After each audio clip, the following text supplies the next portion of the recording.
Artistic Gamer 7, and welcome back to another video here on the channel. This is, obviously by you seeing the title, this is another one of the Pokemon 2 CAS creations.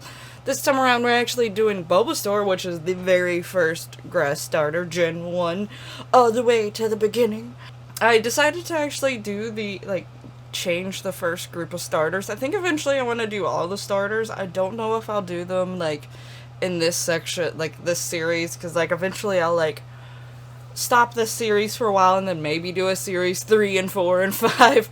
We'll see how that goes, but as of right now, I don't know if I'll do, I do have one other set of starters, but I'm not actually going to do their starting forms. I'm doing their final forms, but, other than that, it's only technically going to be those.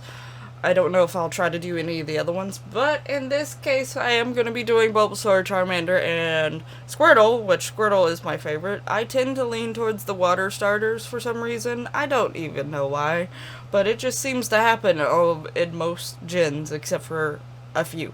But yeah, maybe only 2 of them, actually. But yeah, anyway, let's get on to the video at hand. This is Bulbasaur, and I decided to make Bulbasaur female. I had no particular reason. I just decided to do a female for Bulbasaur.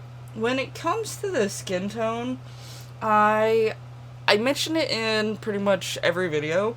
Sometimes I first look at the Pokemon, and if there is a color on the Pokemon that is very close to an actual skin tone, I will most likely use that. If not, I just sort of go off whatever. For me, the Bulbasaur is a plant-type Pokemon, and it likes sun, and eventually, the more sun it gets, with the plant types, a lot of times they get stronger and things like that, just like plants. They need the sun to survive.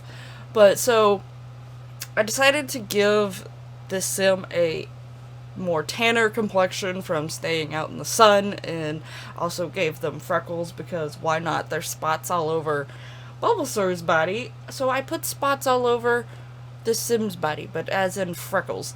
And I also eventually have a makeup that actually looks sort of similar to the actual patterns and spots that Bulbasaur gets or has. So I do eventually put those on. Oh, I think you're probably seeing them closer right now, but obviously there's more of them in one collective group and they're smaller, but still, the point being, it works. As for the hair, it might be sort of obvious why I chose the hair. The hair is this big ploofy bun thing, which Bulbasaur has the big bulb on the back, so why not put a big giant bun to represent the bulb?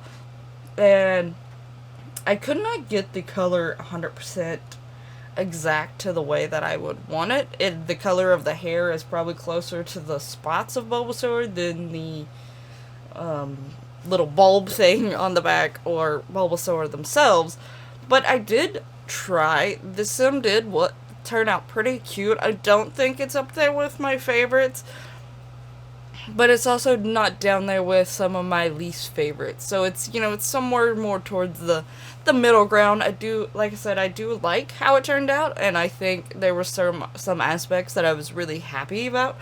Getting the big fluffy bun, and also that makeup that actually puts the little, I don't know what the makeup's going for, if it's going for a scale fill or whatever it is, but that pattern that is similar to what is on Bulbasaur, because it had similar shapes. It was just smaller and a lot more of them in a cluster.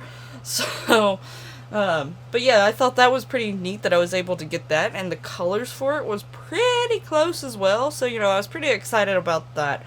And sorry if my voice sounds a little weird, or I have to stop to take more breaths. My nose, a lot of times when I wake up, my nose is stopped up. I get allergies in the morning for some reason, but then they go away through, within an hour or two.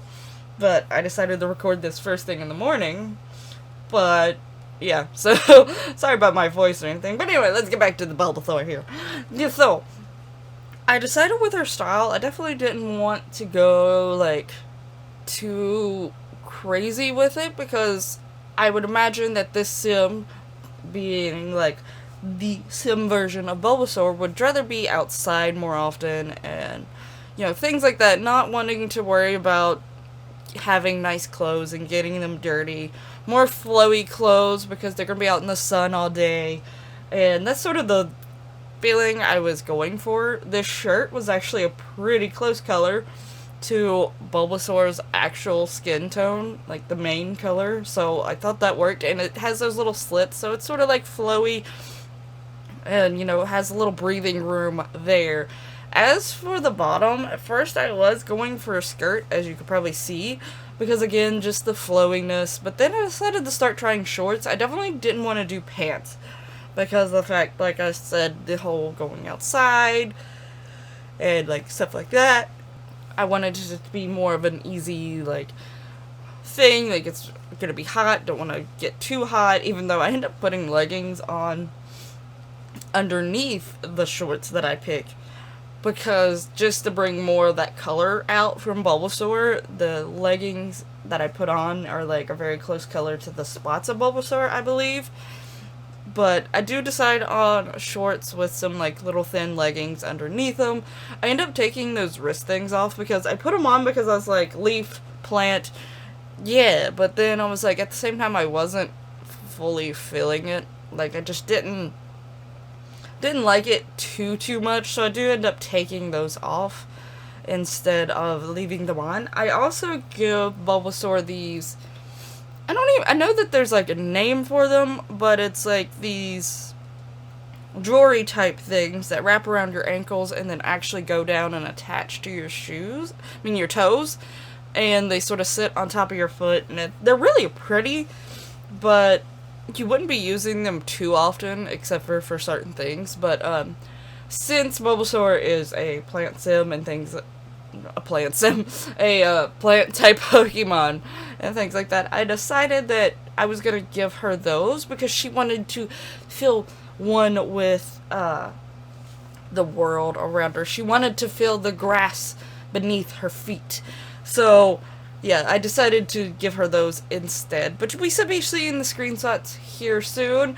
I hope you like how Bulbasaur turned out. Like I said, I do like how she turned out, and I think she is pretty adorable. She's just not up there in like my top faves when it comes from ones I've done in the series and adding the ones from series 1. But she's not also towards the bottom, so she's like middle ground. But yeah, I hope you liked how she turned out. If so, please hit that lovely like button and subscribe to see future Pokemon being turned into Sims. Make sure you have that little bell to notify you when the videos go live. Thank you so much for watching, and I'll see you in the next one. Bye bye!